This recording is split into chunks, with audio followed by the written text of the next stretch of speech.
Assalamualaikum. Wilujeng patepang deui sareng Kang Nagong. Bade neraskeun hanca carita dongeng Raga Sukma. Dina episode anu kalangkung Kang Nagong nyarioskeun kaayaan si Acung sareng bibina teh anu nepangan kapi paman ataupun uwana. Seolah-olah mah adalah dengan bahasa nama bintang seraya gitu jangan dengan pitulung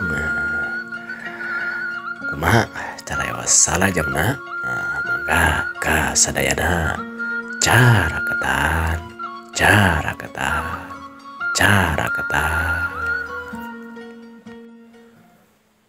dongeng Raga Sukma season kedua episode ke-46. Mendengar cerita bahwa keluarga-keluarganya telah banyak yang dibinasakan, kemudian Mang Jugala berkata, saya tidak habis pikir kalau saya yang didolimi atau mendapatkan perlakuan seperti ini wajar saja karena saya orangnya kasar ataupun boleh dibilang tidak baik-baik. Tapi kalau keluarga saya yang lain, kalau ada kesempatan, saya ingin mengetahui siapa mereka. Dan ibarat kata hutang pati bayar pati, hutang uyah bayar uyah, hutang nyawa bayar nyawa. Aku harus membalas dendam. Begitu kata Ki Jugala, Susumbar dan juga marah. Kenapa kalian baru membicarakan hal ini setelah semuanya hampir punah? Keturunan dari keluarga kita sudah banyak yang binasa. Mengapa ini terjadi, Karsi? Paman, hampunten paman. Margi kami di sana itu sangatlah sedih. Tidak ada berpikir macam-macam. Ibarat kata mah maluweng poekeun. Tidak kepikiran untuk hal-hal yang seperti itu, paman. Lagi pula semuanya sudah terjadi. Kami berpikir bagaimana saja kami melanjutkan kehidupan kami yang selanjutnya. Kalau berpikir yang berlalu, kami suka merasa tidak kuat mengingatnya, paman. Wajar kalau memang seperti itu. Tapi aku tetap penasaran dengan mereka. Siapa yang melakukan ini? Mang Jugala, Ki Jugala masih saja marah dan nafsunya tetap memanas. Singkat cerita, tinggallah si Acung dan juga Bikarsi, bibinya si Acung tersebut, di kampung sawah itu, di rumahnya paman dan juga kakek dari pihak bapak kalau si Acung, di rumahnya Ki Jugala tersebut. Ki Jugala selain sebagai tokoh masyarakat di kampung tersebut, termasuk dia juga orang besar ataupun gegeden. Tak heran kalau orang-orang di sekitarnya sangat menghormati Ki Jugala. Si Acung dalam hati dia sangat senang karena merasa terhibur dikarenakan di lembur sebelumnya atau lembur handap tea dia sangat murung karena kehilangan ayah, orang tua termasuk pamannya. Berbeda dengan Bikarsi yang masih mendalam mengingat membatin akibat ditinggalkan oleh keluarganya yang begitu banyak dengan sebab yang tidak jelas, yang kemudian pada akhirnya Bikarsi pun sakit yang tidak jelas dan tidak tentu obatnya, sebab telah diobati oleh beberapa tabib bahkan dukun, namun penyakitnya belum kunjung sembuh juga. Hingga pada suatu malam Di rumahnya, Ki Jugala berkumpullah orang-orang termasuk keluarga dekat Ki Jugala. Ki Jugala yang tinggal di sana, dia hanya sendiri.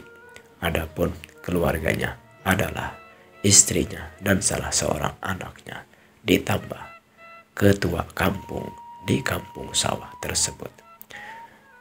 Begitupun si Acung ikut berkumpul karena Bikarsih dalam keadaan yang makin parah. Sudah 2 minggu dia terkulai lemas, terbaring akibat penyakit yang tidak jelas apa obatnya. Pak Tua, mungkin ada saran Pak Tua. Saya pikir kalau berobat di kampung dan juga dukun-dukun di sini, orang-orang yang dianggap bisa mengobati, tabib, bahkan ke kampung sebelah pun sudah kita mintai pertolongan. Tapi adik saya ini, saudara saya ini si Karsih belum juga kunjung sembuh. Mungkin ada usul Pak Tua Kampung. Kemudian yang disebut Pak Tua Kampung itu pun menjawab, saya juga bingung.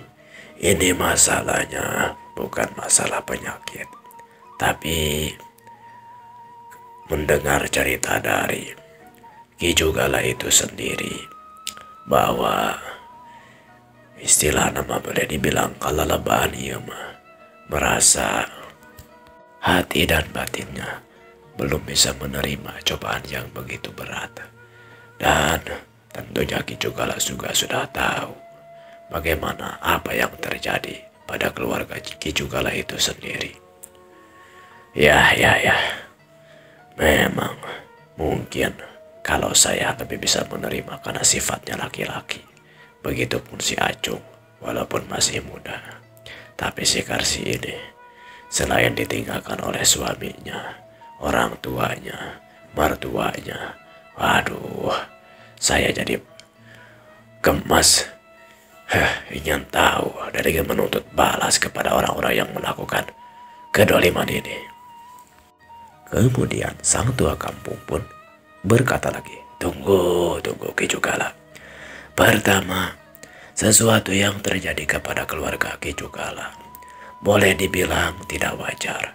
Karena istilah nama banyak sekali korban jiwa yang tidak jelas apa penyebabnya. Istilah kata kalau dipateni dengan secara terlihat itu bisa bisa jelas siapa pelakunya. Tapi yang terjadi, bukankah ini sesuatu yang tidak bisa dijelaskan secara kasat mata atau terjadi karena kasat mata? Ya, untuk menuduh seseorang yang terlibat pun akan menjadi sulit. Kang Jugala juga pasti tahu. Ketika sedang mengobrol seperti itu, di dalam kamar, Bikarsih memanggil terutama Ki Jugala dan si Acung. Kemudian Ki Jugala dan si Acung pun mendekat, memenuhi permintaan Bikarsih yang masih tertidur lemas di tempat tidurnya. Dengan suara lirih, karena memang masih sakit, Bikarsih berkata kepada Ki Jugala dan si Acung, Wah, punten Wah. Karsih mau berkata kepada Wah, mau berpesan kepada Wah. Yang pertama, masalah yang lalu biarlah berlalu. Tidak perlu diungkit-ungkit lagi, tidak perlu diperbanyak lagi. Yang penting kita menerima cobaan dari Allah Subhanahu wa Ta'ala. Yang kedua, si Acung ini adalah keponakan dari suami saya. Dan boleh dibilang keturunan terakhir dari jihad keluarga suami saya. Sedangkan Akang adalah orang terakhir pula dari jihad keluarga kita Akang. Kata Bikarsih berbicara kepada Mang Jugala. Ya. Lalu ada apa Karsih? Kamu jangan berbicara yang macam-macam ya. Tidak Kakang. Karsih sudah sangat lemah. Karsih ingin berpesan kepada Kakang dan juga si Acung. Kakang, tolong jaga si Acung. Tentu. Siapa lagi yang akan bisa menerima dan melaksanakan tanggung jawab itu kecuali Kakang. Sudah, jangan berpikir yang macam-macam, Karsi. Tidak, Kakang. Satu lagi, Acung, mendekatlah kemari, Acung. Kamu sendiri tahu, Acung. Nama kamu bukanlah Acung, sebagaimana orang yang memanggil, termasuk bibi sendiri. Nama kamu yang sebenarnya adalah Kusuma Ningrat. Kusuma Ningrat. Keturunan langsung dari Raden Jati Kusuma. Ibu kamu adalah Ningrum, saudara ataupun kakakku sendiri. Kenapa nama kamu diganti? Karena untuk mengaburkan dari orang-orang yang mungkin ingin membahayakan kamu, ingin menumpur ludaskan, ingin menghilangkan semua keturunan dari jihad orang tuamu, baik itu dari ayahmu ataupun dari ibumu, sehingga tidak akan ada orang yang menuntut balas. Tapi selain kata menuntut balas yang mereka takutkan, kamu pun jangan berpikir untuk menuntut balas. Bibi sangat berharap kamu bisa melangsungkan keturunan kita menjadi orang-orang yang berguna, tidak dalam keadaan yang salah dan membahayakan. Carilah kehidupan yang tenang dan membawa keselamatan.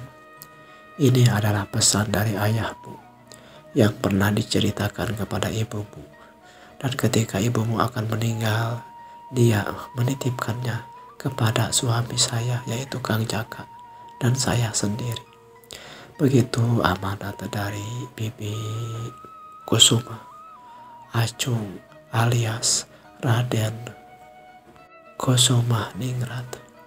Paman jugalah mohon paman bisa menjaga si Acung dan bisa melaksanakan apa yang diinginkan oleh kedua orang tuanya.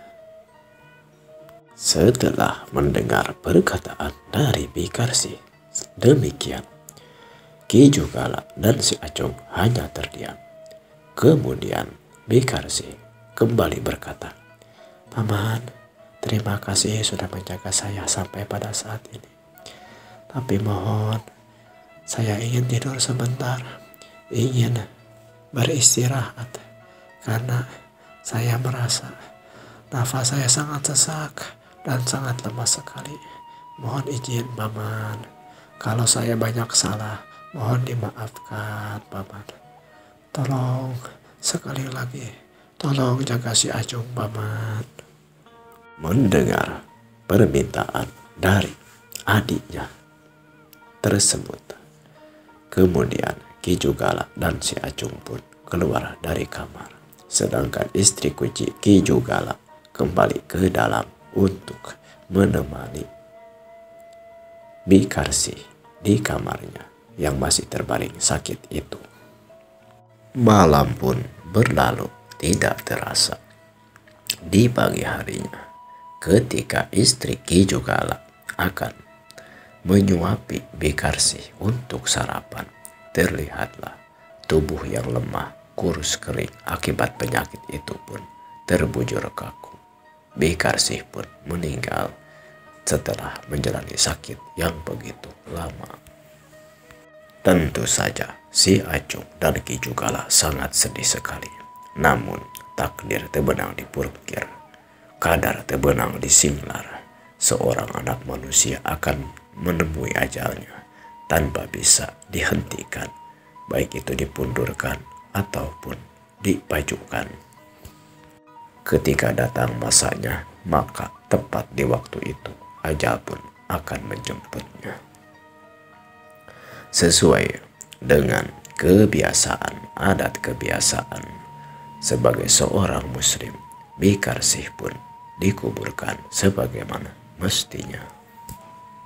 Singkat cerita, 7 hari telah berlalu. Di rumah Ki Jugala berkumpullah istri Ki Jugala dan juga si Acung Sedangkan anak Ki Jugala yang perempuan karena memang sudah menikah dan telah tinggal bersama suaminya yang bertempat tinggal sudah berpisah dari rumah Ki Jugala, walaupun tidak terlalu jauh, sekitar 5 atau 10 meter jaraknya dari rumah Ki Jugala. Dalam pada itu, di suatu malam, Ki Jugala sedang duduk bersama si Acung. Kemudian Ki Jugala berkata, "Acung, sebenarnya banyak hal yang sudah berlalu. Terus terang Acung, paman ini sangat marah sekali. Gemas pokoknya dengan semua yang terjadi. Baik itu di keluarga, jihad orang tua ayahmu, dan sampai menjalar kepada jihad ibumu, termasuk kejadian yang menimpa kepada almarhum Sekarsih dan suaminya. Begini Acung, paman jadi akan memanggilmu Acung saja. Nama kamu yang sebenarnya tetap harus disembunyikan untuk sebagai amanah dari Sekarsih. Kalau dia khawatir bahwa ada orang yang masih memperhatikan keluarga dari orang tuamu itu ingin membahayakan dirimu. Perlu kamu ketahui Acung, orang tuamu adalah masih memiliki darah ningrat dari jihad ayahmu. Ayahmu adalah memiliki orang tua. Ayahmu Jati Kusuma memiliki seorang ayah yang bernama Tirta Kusuma ataupun kakek kamu. Kakek kamu ini putra satu-satunya dari Raden Arya Kusuma. Raden Arya Kusuma adalah satu-satunya orang yang dulu diberikan amanah untuk memimpin Kademangan Cisingkur dulu, masa dulu. Sejak masa kesultanan, masa kerajaan yang kini sudah tidak ada lagi atau penerusnya sudah berganti. Dahulu kala Jati Kusuma ini memiliki adik bernama Jaka Kusuma yang menikah dengan Nila Karsia atau kamu kenal Bikarsi. Nila Karsia memiliki kakak bernama Nila Ningrum yang menikah dengan Jati Kusuma. Jadi boleh dibilang kakak beradik dari satu keluarga laki-laki saja dengan kakak beradik dari satu keluarga perempuan saja ini menikah dipertemukan, yaitu dengan keturunan paman sendiri, Ki Wesi Sakti. Kamu harus tahu Ki Wesi Sakti ini putra dari seorang resi, seorang guru ilmu bela diri yang dikenal sebagai Sakti Paringga atau ayahku sendiri. Ayahku itu hanya memiliki 2 anak, yaitu aku dan juga kakekmu Acung. Singkatnya, dari jihad orang tuamu, kamu adalah keturunan terakhir, dan dari jihad ibumu atau keluargaku, aku adalah orang yang terakhir. Di zaman ini mungkin ilmu kanuragan tidak terlalu diperhatikan oleh orang-orang, karena orang-orang sudah mulai berpikir tentang bagaimana cara berniaga, bagaimana cara bertani, bagaimana cara berternak, karena setiap zaman memiliki masanya sendiri. Mungkin ilmu kanuragan tidak lagi menjadi sesuatu yang penting. Tapi pada saat ini ilmu kanuragan tetaplah harus diagem atau dimiliki oleh seseorang, terutama di waktu-waktu untuk menyelamatkan dirinya sendiri. Itulah yang paman pikirkan sejak lama. Karena memang pertama, paman memiliki orang tua yang masih termasuk punggawa kerajaan di waktu itu. Walaupun saudara paman, Ki Sakti Paringga, berpikir lain, bahwa yang paling penting adalah ilmu selain kanuragan, baik itu ilmu agama, ilmu pemerintahan, ilmu perdagangan, ilmu pertanian, dan lain sebagainya. Satu saudara, tapi berbeda pemikiran. Pada saat ini mungkin Uwa, paman yang menang bahwa ilmu kanuragan bisa membawa keselamatan. Tapi di satu sisi, dahulu kala Paringga Sakti, dia sudah membuktikan bahwa menjadi orang mulia, orang yang berwibawa itu bukan dengan ilmu kanuragan dan ilmu bela diri, tapi dengan ilmu agama, ilmu pemerintahan, ilmu pertanian. Sehingga dahulu dia menjadi orang kepercayaan dari Kedamangan, bahkan menjadi besan juga dengan Demang di waktu itu. Tapi pada saat ini waktu telah pun membuktikan bahwa kehidupan dan sesuatu yang terjadi itu selalu berubah-ubah. Setelah mungkin kekuasaan, ilmu yang memiliki kekuatan, kembali lagi kekuatan, ilmu bela diri, ilmu kanuragan yang akan bisa melindungi kita.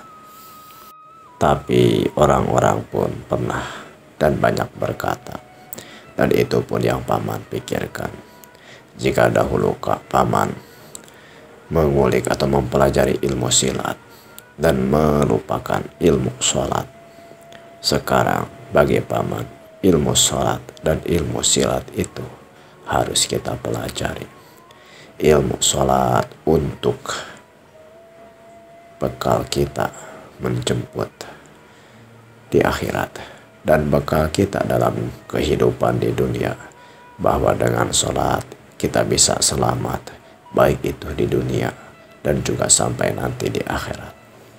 Ilmu silat pun harus kita tekuni untuk menyelamatkan kehidupan di dunia, dan untuk mengamankan, memastikan kita akan selamat sampai nanti juga ke akhirat. Kehidupan itu harus seimbang. Silat bukan berarti ilmu kanuragan saja, ilmu bela diri saja. Yang paman pikirkan adalah ilmu bersilat dengan tanah atau bertani, ilmu bersilat dengan barang dan uang atau berdagang, ilmu bersilat dengan ingon-ingon, hewan peliharaan atau beternak. Jadilah kehidupan yang seimbang antara ilmu dunia dan juga akhirat. Itu yang paman pikirkan di detik ini. Terus terang, Acung, paman banyak belajar dari mertua paman, Ki Haji Samad.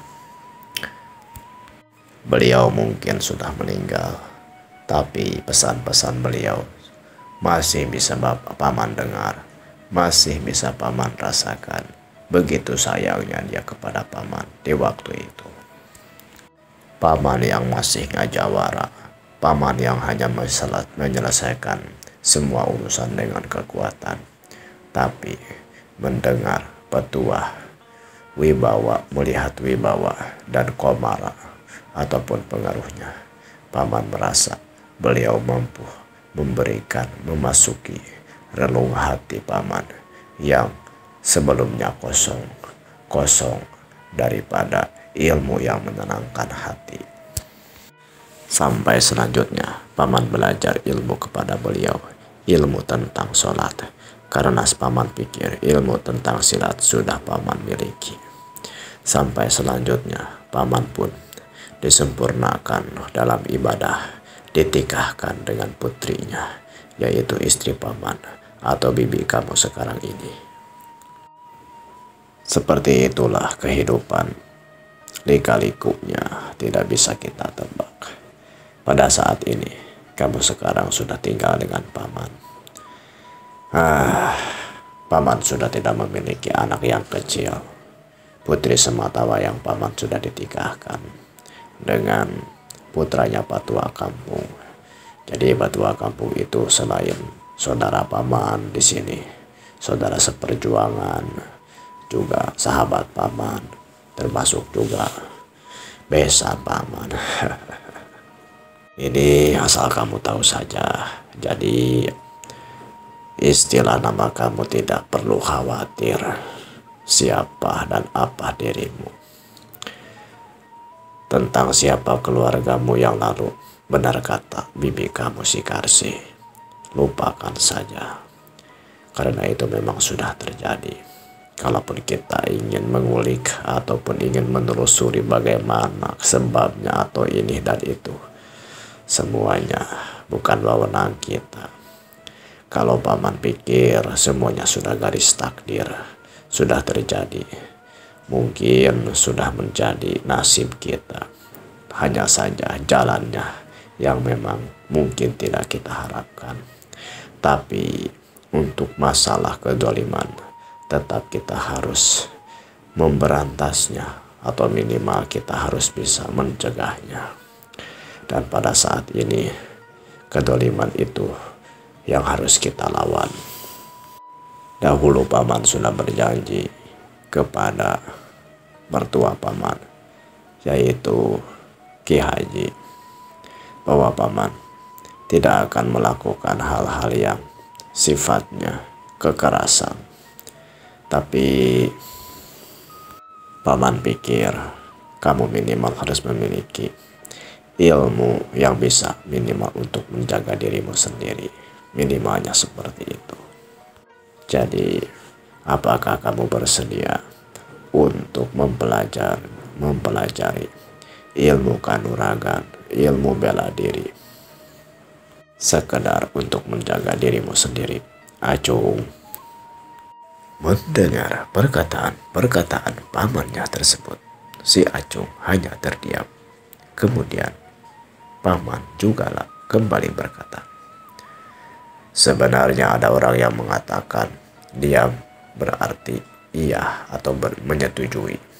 Tapi dalam berbagai hal, diam bukan berarti mengiyakan, tapi belum tentu juga menolak.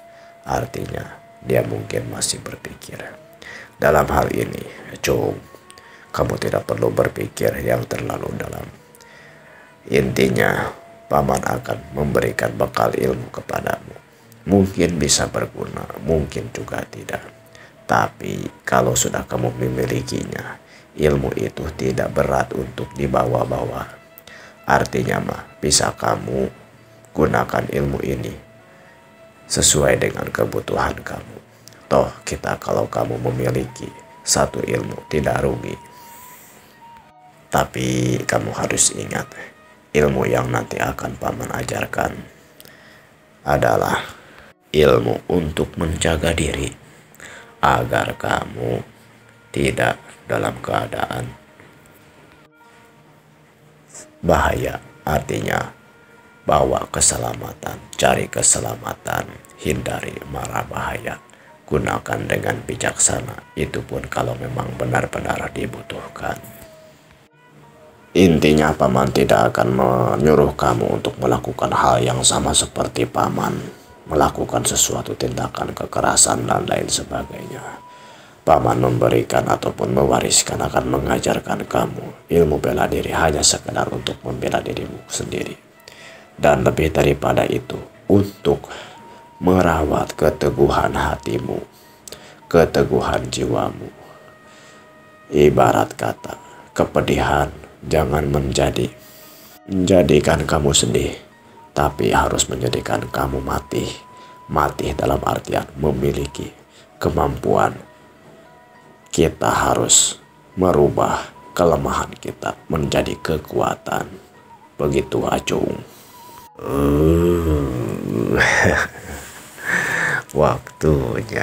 Waktunya sudah cukup untuk episode kali ini.